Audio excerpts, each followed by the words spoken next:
For leaders of the Hindu faith, the temple grounds are sacred. No alcohol or meat allowed on the premises. But some priests say they routinely had to clean up beer and meat after parties at the Hindu Temple of Georgia. And as I-Team reporter Randy Travis discovered in his special report, that is just the beginning. Randy? That's right, Russ. Amanda, the Swami who runs this Norcross temple sure talks a big game. But as you're about to see, critics claim this place has one true mission: pocket as much money as possible.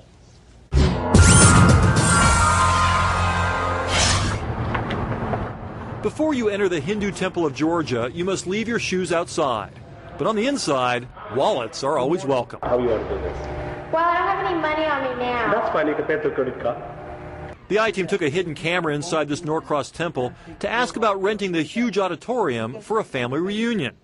The ad in the official temple magazine said rentals started at $499. It wound up being just a little bit more. It will be around $4,000 to $5,000. $4,000 to $5,000 for the evening. Yeah.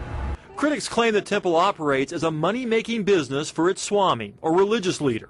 His name is Annamalai, but he goes by Dr. Commander Selvam. He drives expensive cars, lives in a heavily mortgaged million-dollar mansion, and charges thousands of dollars to help people overcome life's biggest problems by selling prayers or pujas over the telephone.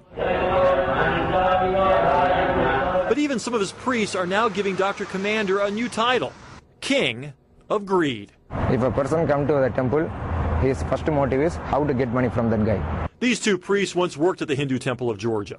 They came from India last year, excited with the chance to work with a holy man. The excitement quickly evaporated. He is self-proclaimed. So they filed a complaint with Gwinnett Police, hoping to put a stop to what they say they witnessed: the Swami swiping credit cards multiple times, overcharging people who called to ask for his blessings. But the worst insult for these priests, they say they had to clean up meat and alcohol left over from non-Hindu parties inside the temple auditorium. We are ashamed of doing that kind of duties. Meat and alcohol are serious issues among most Hindus, especially in a temple. Temple should be free of all these things.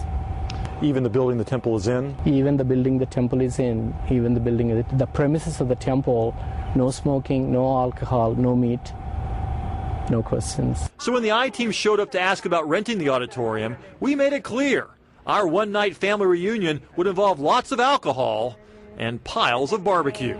Could we cook it outside and bring it in, or? You can cook it outside and you can bring Okay. it. But we didn't just ask the temple's chief priest, Sharma. We asked the Swami himself. Could we bring alcohol, beer, and wine? Except drugs, you can bring anything. He is not qualified at all. Dr. Commander would not return our phone calls, but instead the next day signs reading "Hindus Only Allowed" suddenly appeared at the entrance to his Norcross temple. Dr. Commander filed his own police report, accusing the two priests of stealing money. They deny that and claim the Swami kept them here against their will until they could finally flee back home to India. We interviewed them on their final night in Atlanta. Yeah, all the priests are afraid of him. The two priests also claim Dr. Commander misled them about how many other temples he had across the country. Listen to what he told us about the location of his temples. Here in California, one in Houston, Texas. Oh, yeah? One in Virginia. Oh. I got in 19 countries, actually. The I-Team found no records of an actual temple connected to Dr. Commander in any of those states. But look at this. In his October 2007 magazine, Dr. Commander announced the grand opening of the Hindu Temple of West Georgia in Carrollton, including a line under this impressive picture thanking the Swami for dedicating this temple for us. But if you actually drive out here to Carrollton, this is what the temple really looks like. A couple of vacant buildings on a piece of land that no one seems to have cared about for quite some time. The property is up for sale. In fact, Dr. Commander ran an ad in his magazine listing the Carrollton land for sale at the same time he was announcing the supposed grand opening of the temple here. He borrowed heavily to buy this land, just as he did his mansion in the Sugarloaf Country Club. Back inside the Norcross Temple, the chanting continues. Pujas, prayers for a price. You can give some donation. Oh, I don't have. Do you have? I think it's in the car. My wallet's in the car. And that was a good decision. Now I want to show you what one follower says she got from Dr. Commander. She had severe stomach pain, so she says he sent her this: sand taken from a cobra's pit while he says the cobra was still in there. Now, she was supposed to rub the sand on her stomach twice a week with a wet cloth, then rub some of this stuff. I'm not quite sure what this is. It's sort of jelly material here.